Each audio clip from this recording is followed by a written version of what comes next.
So today I'm just testing the mileage of the vehicle for tank to it's I mean I always test tank to tank, but I'm just curious like how much it would run, and after it goes to zero, let me point it out. Like it's right now 18.2, and I'm sure it's giving me around 18 because I have filled it with 50 liters of fuel, and it has already run more than 800 kilometers. 894 kilometers, like almost 900 kilometers. So you can say 18 it's giving.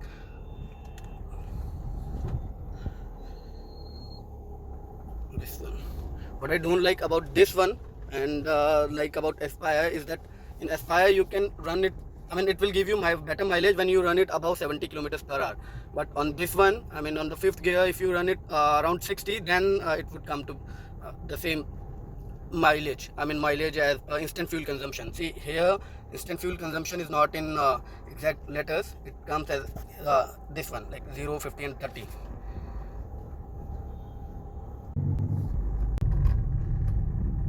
Big brother, total I have run this car for around 1,50,000 kilometers. Let me show you as well.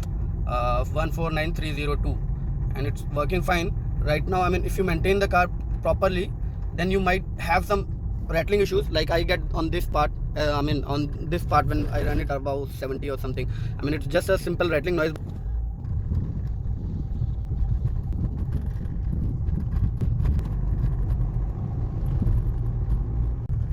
और दूसरी बात, इसका जो ये music system है ये इतना powerful नहीं। म्यूज़िक सिस्टम अच्छा है, बट जो रेडियो की कनेक्टिविटी है वो अच्छी नहीं है।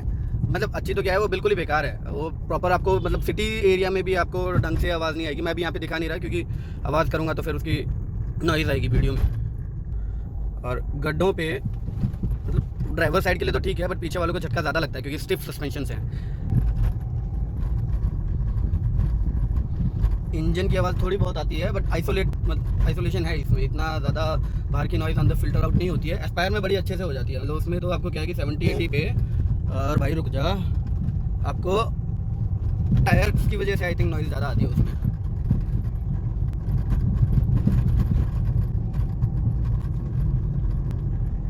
अभी देखो, जैसे मैं 4th गियर पे हूँ, 50 पे लिया मैंने और वो आपको 30+ दिखा रहा है अभी।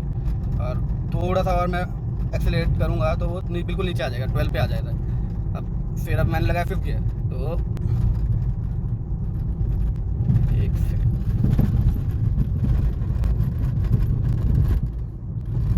अभी 5th गियर में अगर मैं 60 पे चल रहा हूँ तो ये अच्छी माइलेज देगा। मतलब आपको है ना, अगर माइलेज निकालनी है फोर्ड की गाड़ियों से, तो वो जो इंस्टेंट फ्यूल मीटर होता है ना, वो बहुत ज़्यादा हेल्पफुल है। उसको देख के चलाओगे तो माइलेज अपने आप तुम्हारी बढ़ने लग जाएगी। मतलब पहले मेरी भी बहुत कम आती थी, और फिर जब मैं इंस्टेंट फ्यूल मीटर देख के चलाता तो मेरे पैडल्स को मेरे को पता चल जाता है कि मेरे को कहाँ पे कितना पैडल करना है जिससे अच्छे माइलेज निकले।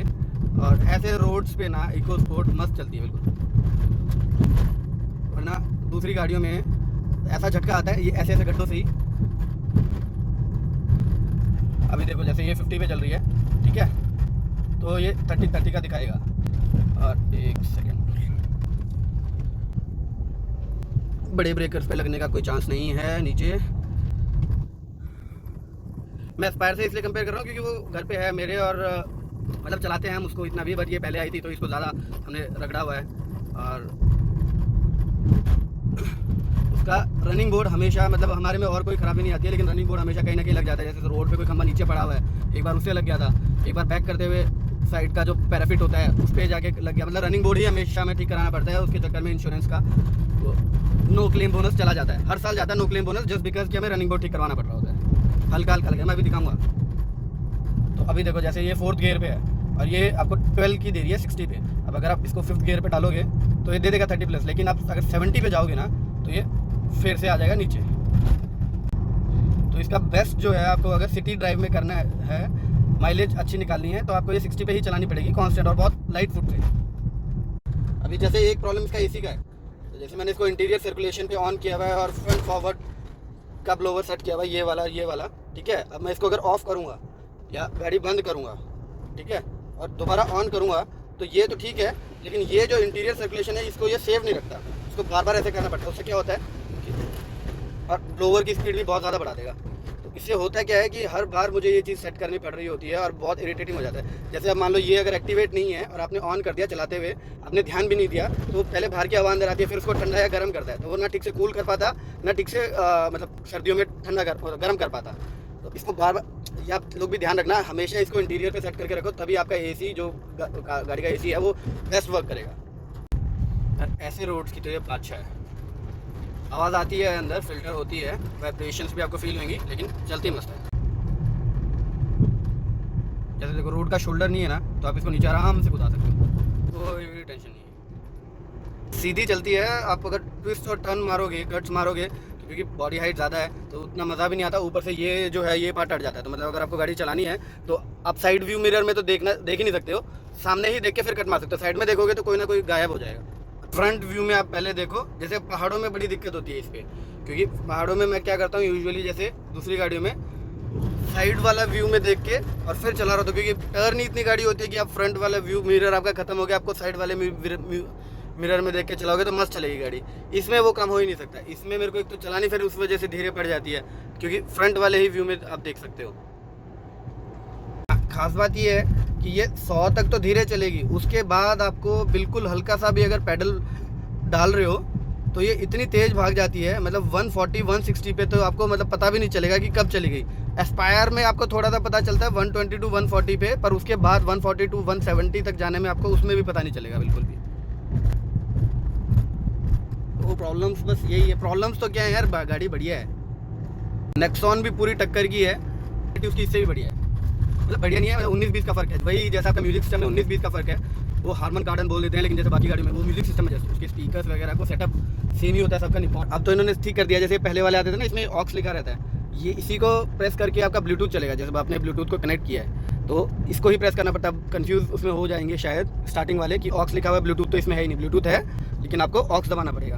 अब जैसे बाकी गाड़ी में इन्होंने क्या कर दिया, ऑक्स को हटा के मीडिया डाल दिया। आप मीडिया को प्रेस करोगे तो आपको यहाँ पे दिखेगा कि ब्लूटूथ ऑन है, और फिर आपको कनेक्ट करके, मतलब वो सिंपल सिस्टम है। ये थोड़ा सा कंफ्यूजिंग हो जाएगा, थोड़ा तो नहीं, बहुत ज़्यादा कंफ्यूज हो जाता है स्टार्टिंग में। तो हमें मतलब कम से कम 20-25 दिन तो हमें ही लगे थे सीखने में। और इसका ये जो सिंक सिस्टम है ये कोई काम का नहीं है। आप इस पर कितनी भी बार प्रेस कर लो, वो कुछ भी बोलेगी ताई, और आप उसे कुछ भी बोलोगे वो कुछ नहीं करेगी। ये देखो, जैसे मैं अभी इसको करता हूँ प्ले रेडियो,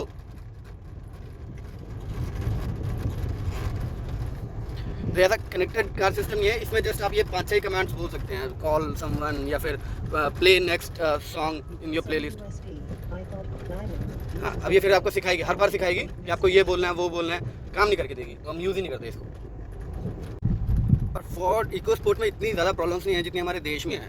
डेवलपमेंट हर इंसान चाहता है कि उसका देश डेवलप हो, लेकिन जब 20-25 साल आपके डेवलपमेंट में निकल जाएँ कि अभी ये रोड बना, ठीक है चलो डेवलपमेंट हो गई, लेकिन जब आपको दूसरे रोड पे जाना है तो वो रोड बन रहा होगा, तो आपके 20 से 25 साल यही देखते निकल जाएंगे कि अभी ये बन रहा है, अभी वो बन रहा है, और आप हमेशा दुखी हो। मतलब क्योंकि लाइफ तो हमारी एक ही है ना, देश की लाइफ का तो कोई आइडिया है ही नहीं। वो तो 1000 साल 2000 साल 5000 साल जिएगा, आपकी लाइफ सिर्फ 50 to 60 ईयर्स की। और वो लाइफ अगर ऐसे निकल जाती है कि चलना टूटे ही रोड्स पे है, क्योंकि हर जगह डेवलपमेंट हो रही है, यहाँ नहीं हो रही तो वहाँ हो रही है, वहाँ खत्म हुई तो फिर वहाँ हो गई, आज यहाँ पे रोड बन गया, इसको दोबारा तोड़ के फिर इसमें सीवर लाइन्स डाल देंगे। तो देश के विकास में सभी का साथ होता है, चाहे आप गवर्नमेंट के सपोर्ट में हो या अगेंस्ट में, लेकिन सपोर्ट सभी करते हैं देश की डेवलपमेंट में, तो वो ऐसे ही करते हैं दुखी होके।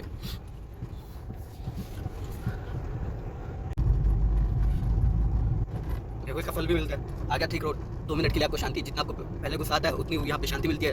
रोड बना हुआ देख के, पिलर्स लगे हुए देख के, पुल बनेगा कल को, हम नहीं तो हमारे बच्चे यूज़ करेंगे। ये एक्चुअल में द्वारका एक्सप्रेस वे ही था जिससे मैं आ रहा था, और ये अभी उसको गुड़गांव सिटी से कनेक्ट कर रहा है। था तो ये रोड पहले भी, लेकिन अभी से वाइडन आउट किया जा रहा है। ये देखो, ये यहाँ पे सारा एग्रीकल्चरल लैंड था, एंड अब यहाँ पे warehouses, offices, storage containers या फिर आपके बिल्डिंग्स बन रही हैं, रेजिडेंशियल एरियाज बन रहे हैं, और ये बहुत अच्छा एरिया हो जाएगा, बहुत अच्छा। अभी 1 सेकंड ना, मैं अगर देख लूँ निकल जाएगी क्या यार, ये फिर अटक जाएगी। मैं आपको एक वीडियो भी दिखाता हूँ जिसमें मुझे लगा था कि ये नहीं उतरेगी, मतलब उतर जाएगी, और ये नहीं उतरी थी। हाँ, जैसे इसमें उतर के देखना पड़ता है, ये आपकी उतर जाएगी।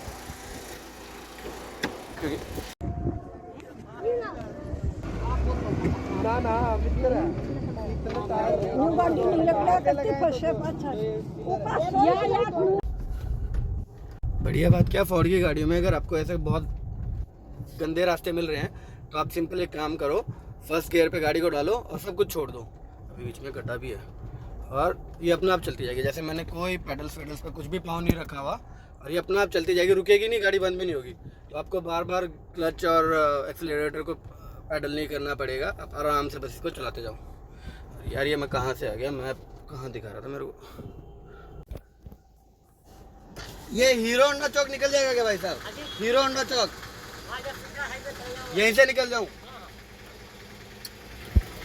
जिन लोगों को कंफ्यूजन हो ना कि उन्हें गुड़गांव रहना चाहिए नोएडा, ये गुड़गांव का हाल है और ये हर जगह का। और बारिश में तो है ना गुड़गांव नाला बन जाता है। मतलब पुलिस वालों को बेचारों को अपनी पैंट उठा के और जूते निकाल के और फिर ये क्लियर करना पड़ता है। यहाँ पे तो कोई गाड़ी तो छोड़ो, कोई इंसान नहीं निकल सकता, बाढ़ वाला सिचुएशन हो जाता है। और कंस्ट्रक्शन देखो यार, मतलब जगह देखो, आप रहना चाहोगे या नहीं चाहोगे। इसे शहर बोलते हैं, गुड़गांव शहर। एक सर्विस कराने जाने के लिए आपको 10 जगहों से घूमना पड़ता है, क्योंकि वही बात है, हमेशा रूट्स डाइवर्ट होते हैं। और यहाँ पे ऐसा कुछ नहीं है, मेन रोड को भी है ना पुलिस वाले अपने हिसाब से ब्लॉक कर देंगे।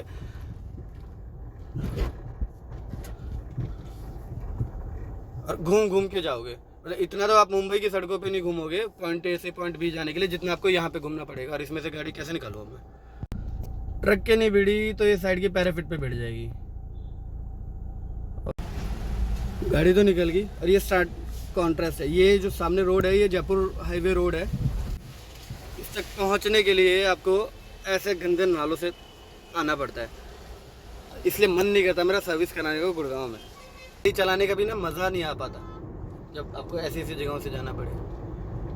वही चीज़ अगर पहाड़ों में होती है, हाँ पहाड़ों में ज़्यादा मज़ा आता है, क्योंकि चलो रोड्स नहीं बनी हुई लेकिन एनवायरनमेंट इतना अच्छा है कि वो आपको माइंड पे अफेक्ट नहीं कर रहा।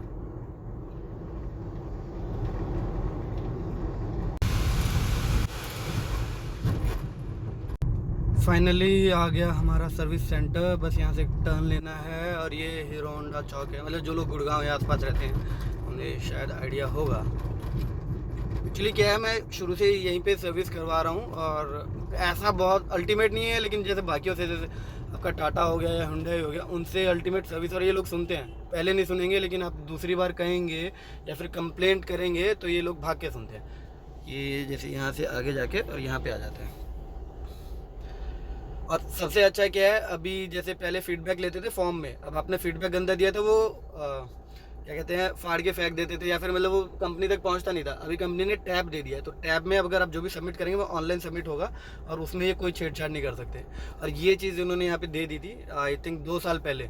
तो अभी मुझे परफेक्टली आइडिया है कि अगर ये कुछ भी गलत करते हैं या फिर मैं सेटिस्फाइड नहीं हूँ तो कंपनी के पास डायरेक्ट मेल जाता है और कंपनी कॉल करके इनफेक्ट रेक्टिफाई करती है। 2-3 बार तो मेरी घर से गाड़ी लेके जाके सर्विस करके वापस दे के आए और मुझे देखना भी नहीं पड़ा। इतना डिफरेंस आया हुआ है। और चार्जेस में ऐसा होता है, मतलब जैसे कंपनी का वो है ना फोर्ड सर्विस कैलकुलेटर, उस पर वो कुछ दिखाएगा, उसमें ये 1000-1200 जोड़ के बताते हैं। तो ये यही कहते हैं कि अलाइनमेंट करवा लो, ये करवा लो, या फिर इसमें ये भी चेंज होएगा वो भी चेंज होएगा। तो मैं वो खोल के दिखा देता हूँ, तो ये कोई बहस नहीं करते हैं, सीधा मान जाते हैं कि हाँ सर ठीक है, हम आपका ये कर देते हैं, चेंज कर देते हैं अभी जस्ट अभी। ठीक है, अच्छा है और सस्ता बहुत पड़ता है यार। मतलब 4197 में मेरी सर्विस हो जाती है। आजकल सेंट्रो की सर्विस कम से कम 8000 रुपये लेती है। मतलब जैसे यूट्यूब पे वीडियोस वगैरह आती हैं, या फिर जैसे आपकी ग्रैंड आई-10 होगी, मतलब ये तो छोटी गाड़ियाँ हैं, इनकी इतनी ज़्यादा मतलब बंदा चलाएगा क्या यार। फिर फाइनली ब्लू ओवल लोगो और हम पहुंच गए सर्विस सेंटर। पीछे कुछ वो है नहीं, बाकी तो आपको यार पता ही होगा, बाकी वीडियोस देख लेना आप। मैं तो जस्ट आपको वैसा बता रहा हूँ कि माइलेज कैसे देती है और 1.5 लाख किलोमीटर तक चलने के बाद भी इसका क्या हाल है। गाड़ी मेरी थोड़ी सी गंदी रहती है, आवाज़ ट्रैक्टर वाली आती है, वो सभी गाड़ियों में आती है फोर्ड की। और इसका आज तक मुझे रनिंग बोर्ड चेंज नहीं करवाना पड़ा कोई भी। मतलब ड्राइवर साइड का तो कभी भी नहीं लगता, हमेशा पैसेंजर साइड का लगता है, लेकिन इसका कभी भी नहीं लगा है, इसीलिए मैं ज़्यादा इसको ड्राइव करता हूँ।